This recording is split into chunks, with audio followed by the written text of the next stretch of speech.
Hey everyone, welcome to Happy. This video is in two parts. Part one, I'll show you people sampling Neal Peterson's newest variety of pawpaw. It's called the Kanawha.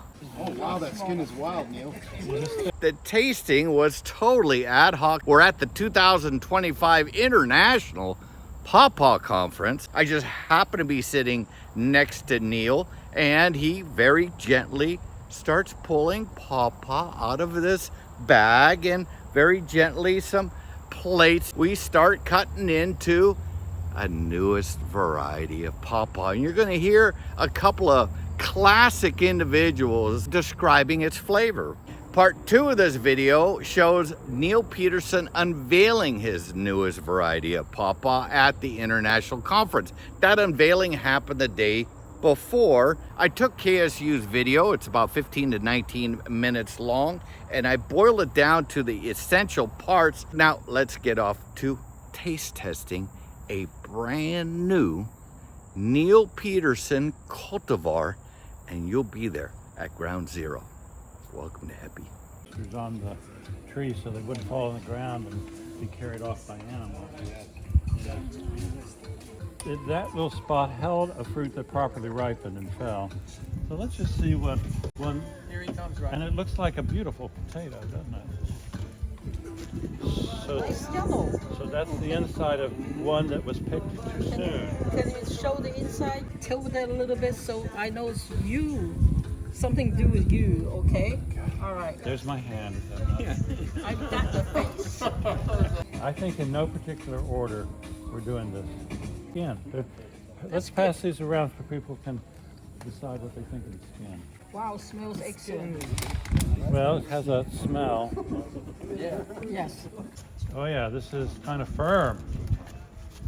It's even a little bit lighter color. That's really nice. Oh gosh, that's nice. Neal, I'm sorry, are these all the same variety? It's all off the same tree. This is Kanawha. What cultivar was the pistillant parent? I don't remember what you said you. In my pedigree, I'd have to go back to my records to see which was maternal and which was paternal. World premiere. Oh man, sure snap. Do I have red here? I got a Neal, can you spell it, please? Yeah, Kanawha.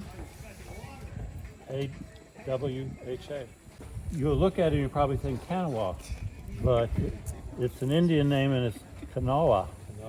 Or in West Virginia, they make it two syllables sometimes. They call it Kanawha. Kanawha. No. It's just like we can't be too particular about how you pronounce it. Just spell it right. Well, no. You want to There's more people make here. it smaller. Yeah, Put maybe. people to work. Don't there's just some stand there interest. talking. Right. Right. Yeah, Get to work. this one. Oh wow, that skin is wild, Neal. You just stick her in. Oh wow, that is crazy. Wow, man. We've tasted it. Rod and I've tasted it for 3 years. I think this is the 4th year. I mean, the Oh. coolest And thing we about it, liked it better than everything the else. big red in the blooms are the hybrid coolest orchard. thing about it. They're 3 times bigger than the regular triloba. 3 times bigger Yeah, blooms. they're going to be like, it's very ornamental. And they don't get too tall. They get maybe about 15 feet tall. That skin. I am into this stuff. Oh, it's got that. Neal, this one that's overripe is absolutely delicious. When it's really ripened, the skin soft or no? No, I think this is the skin. I think this is it. Yep, that's Florida Pawpaw. When was you pick them? Huh? When did you pick those? Hybrid release, not from you, but in general. Like, is there other hybrid cultivars out Well, there? the people doing some hybrid work, but this would be This is crushed. Twice or 3 times. This is 3rd generation. So there was one cross with triloba to reticulata. Then Which one of these was less ripe? of those seedlings, 2 were crossed together, She's cutting. produced about 200 seedlings. I chose the best and I crossed that to make this. Where tri-blue flowers are about that big, right? These flowers are about that big. I showed a slide of it. Rappahannock has larger flowers. Yes, it does. This is bigger. Yeah. It's not wet.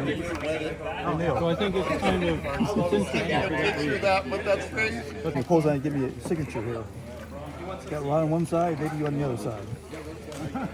That's a good idea. I like the thick skin. It is thick skin, isn't it? Yeah, I like that. And it's melony. How about flavor? What did you think about flavor? Melon? Melon with a little bit of caramel on the end of it. Bam. Anyone else? Flavors? Well, you need a napkin. Yeah, you liked it a lot. I taste banana in it. I taste banana in it. You tasted banana? I taste Okay. I taste pawpaw. Young man from France. What was the species besides Flavor. where they With the true palate. Everything I've been said is, but it's really dense of flesh. That is really pleasant. Nice. This is a denser flesh, isn't it? Yes. That's bad. sort of consistency of sweet potato. If you Well, is that a compliment? you bake the sweet potato. bake it. You got the humor. Isn't that the first one you got? The first one's all finished. Okay, so this is Neal Peterson's newest release. We heard the reviews of a handful of other people. The several pawpaws that he brought over just got devoured in no time flat. Okay, here I go. Okay.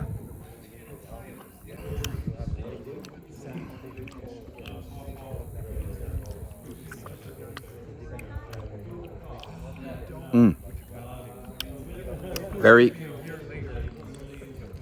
thick flesh. Just found a second seed. Not exactly a free stone, but a little freer than most from the membrane. You know, I don't make really sharp distinctions in pawpaw flavor. To me, this tastes like pawpaw. It's got a nice texture, nice and meaty, flavorful. A great tropical flavor. I put it a little bit on the mild side. 2 seeds. A bit of a freestone kind of a thing. I'm gonna have to ask Neal about that. And that's it. That's the newest release. That was a really good piece. That was very nice of Neal to bring. Must have brought at least about 6 to 8 pawpaw for a large group of people to try. Thank you, Mr. Peterson. So Neal Peterson is going to talk about a new cultivar. Neal. Yeah, I'm back. Okay, this I feel is ready to be released.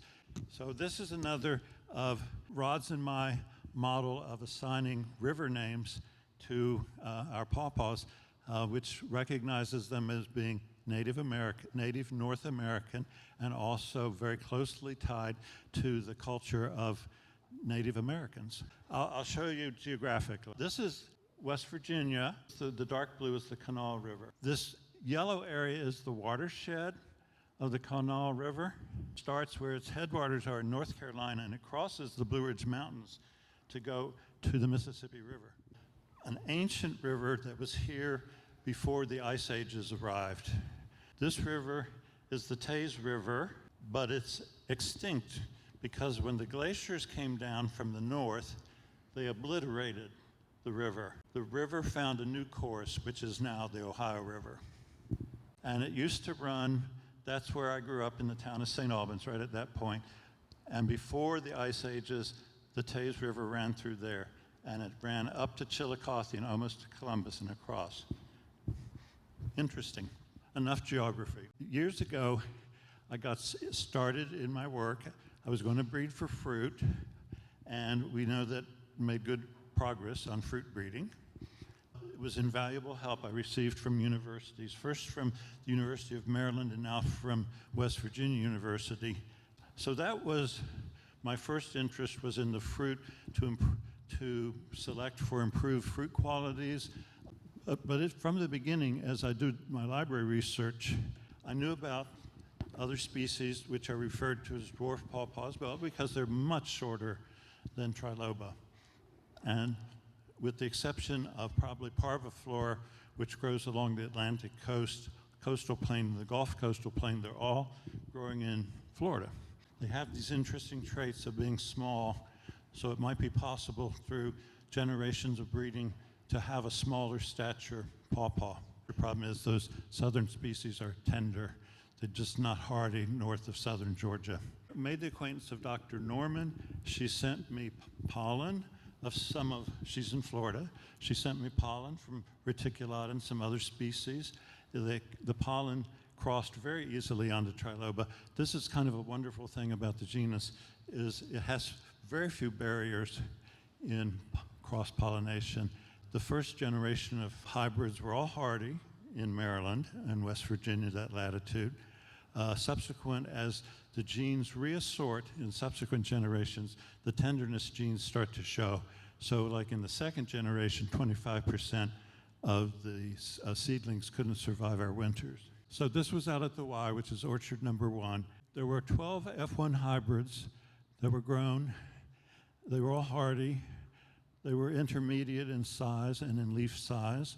The flowers were all dark maroon, just like triloba, whereas the pollen is from white-flowered species. So you begin to get a sense of what genes are dominant and which are recessive. The specimen number 1 was crossed with specimen number 4, which gave me a total of 200 and some F2 seedlings. Then I evaluated those for about 7 years, I think, and maybe 5. I took out of about the 200 and some, there were about 10 that struck me as exceptional. And I made those crosses. There was A136 and A2. And then those are growing on property of West Virginia University at Experiment Station. Rod and I have about 400 specimens out there. There's not many good. This is the nature of breeding. You grow hundreds, possibly thousands if you can, specimens to evaluate and find something of excellence. This is the most interesting specimen we have out of 400. What's striking about it, one, is the stature is not as tall. It's a single trunk. Many of the specimens in the third generation still are showing tenderness problems. Some die back in the winter, a lot of resprouting. This one did none of that. You can see that the leaves are a little smaller. The flowers are very much bigger. That's the flower of the specimen, which we're calling Kanawha, okay? There is above in a vase, and this is a standard triloba flower and in the vase. I do not claim that the fruit quality is superior to anything else we've ever done. That's pretty standard fruit size. Here on the scale, it's 314 grams. They seldom get much bigger than what you see in my hands there. So it's a medium size, which many times is a good size for eating. This is a table that shows basically what you're seeing with the red circles is the seed weight to fruit weight ratio, which I think in my work, I'm putting kind of 8% as a cutoff. The very best may go down to 4% or even 3% sometimes. Wild fruit, for comparison, is often 15% seed, even up to 25% seed. The seed size is very typical of triloba, by the way. So they use this as a repeatable measurement of sugar content in fruits. And 24%, 23% is high, getting comparable to grapes, for wine grapes. And then the year later, it was down to 20%. This also illustrates the fact that due to weather conditions, usually it's weather, there will be some variation from year to year. I grew up in St. Albans on the Kanawha River, and that's the end of my talk.